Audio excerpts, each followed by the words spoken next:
through their efforts. You were so kind through a voting process to put money in barrels to select winners of our Brocktober contest. Well, today we're fortunate enough to have with us Reverend Powell. And Reverend Powell coordinates many of the efforts that take place at Paul's Place downtown. And Paul's Place is the recipient of our $517.58. And she is here today to tell us about what they do downtown at Paul's Place. So please welcome her.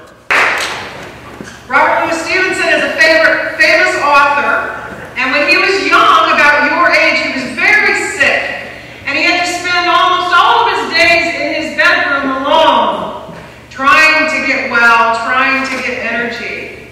One day his mother went into his bedroom, and it was late in the afternoon, and darkness was just starting to fall outside, and he was staring out the window intently.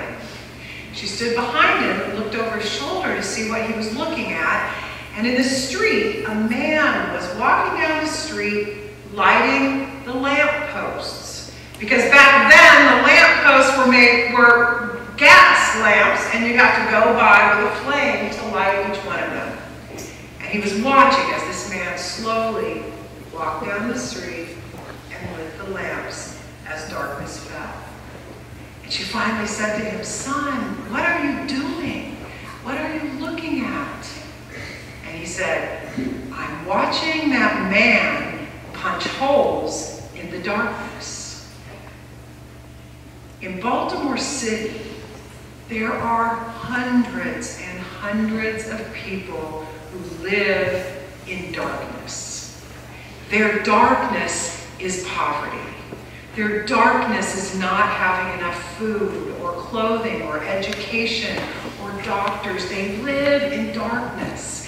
And what Paul's Place is about is punching holes in that darkness. We can't take it away, but we can punch holes in it and make their life a little brighter. Let me tell you what happened at Paul's Place today. Just today, 350 people came through our door to get a hot meal. It was an awesome meal of pasta and salad and dessert. All of those people wouldn't have had a hot meal today if they didn't come to Paul's Place. About 50 men came today to shop in our clothing marketplace. They came to get anything they could get to wear for free. And earlier in the day, the Air Force had come and brought bags and bags of clothing, of men's clothing. And I was able to say to those 50 men, "Today you're getting a coat and a hoodie." And they cheered, because otherwise in this cold weather they wouldn't have had that. There were about 40 people who came to take GED classes because they didn't graduate from high school. And so they come to get their diploma at Paul's Place. They all came today. About 20 people came to our computer lab, where we have 20 brand new computers. And they're learning how to use computers, and they're looking for jobs. In fact, 6 people got jobs in the last few months because they sent out their resumes that we helped them put together in our computer lab. This afternoon, 75 kids are going to come to our after-school program. That's 35 elementary school kids, 30 middle school kids, and 12 high school kids. But let me tell you something about those kids in our neighborhood. How many of you are going into 9th grade next year? Okay. I want you all to imagine for a minute, look at 4 of you sitting together. 3 of you will not graduate. Now that sounds funny to us, because I'm certain you are all going to graduate. But in our neighborhood, of every 4 boys that goes into 9th grade, 3 do not graduate from high school. In our after-school program, in the last 3 years, we've had 12 seniors. All 12 have graduated from high school. All 12 have gone on to college. And all 12 are the first in their family to go to college. We are making a difference in our neighborhood. We are punching holes in the darkness, and we need you to help us. So all of those people, by the end of the day today, over 500 people will have come to Paul's Place and been served. People got emergency food. People took showers. People brought their laundry.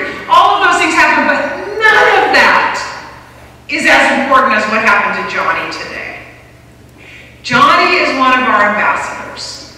He is one of the people who come every single day and volunteer because he needs a place to go, and he's trying to turn his life around.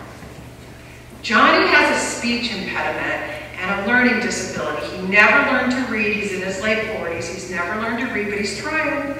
He reads Dick and Jane to us in the morning as best he can. It's really hard to understand Johnny, and he came in to me in the clothing marketplace, and he said something, and I said, I don't know what you're saying, Johnny, and he said it again, and he said it again, and he said it again, and I finally figured out he was saying gloves. I want Ravens gloves, because he has a Ravens t-shirt, and a Ravens sweatshirt, and a Ravens coat, and Ravens pants, and Ravens socks, but he doesn't have Ravens gloves. He goes, if anybody turns in Ravens gloves, save them for me. That's what I figured out he was saying. So I said, okay, but why is that so important today, Johnny? And he said, I got a job. And I said, you got a job? And he said, I got a job. And then he started to explain it to me, and it took about 5 times, 10 times. I couldn't understand what he was saying. And he said, you know, handicapped. And I said, okay, handicapped people. And then he said another word, and I couldn't figure out what it was, and it was wheelchairs. And I go, wheelchairs? Are you going to be in a wheelchair? No. I'm going to push them. I'm going to push them. And Johnny just got a job, and he's going to push people that are disabled in wheelchairs. That would have never happened if Johnny didn't come to Paul's place. Because you know what?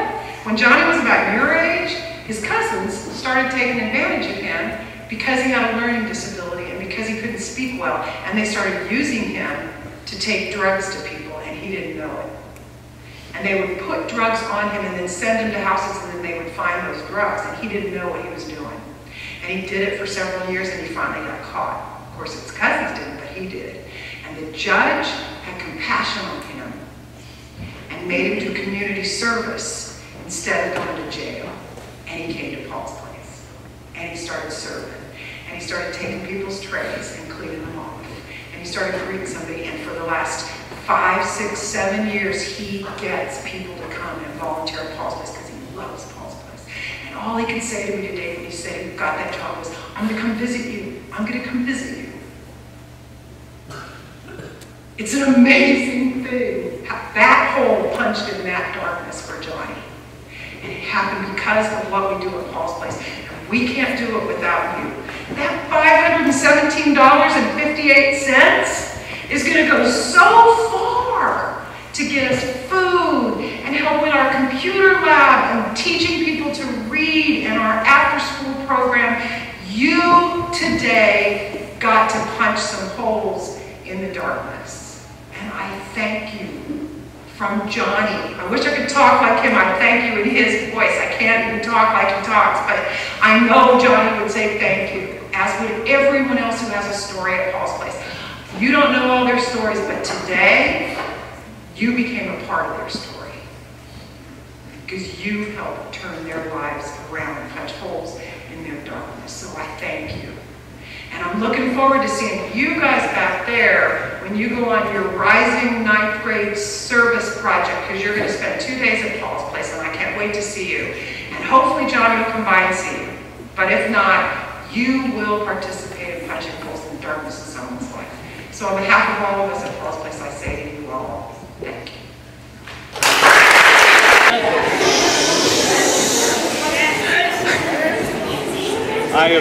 I've spoken in front of over 1,000 people. I played basketball in front of over 1,000 people.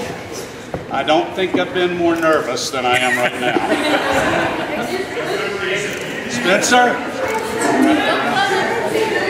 Okay, Spencer.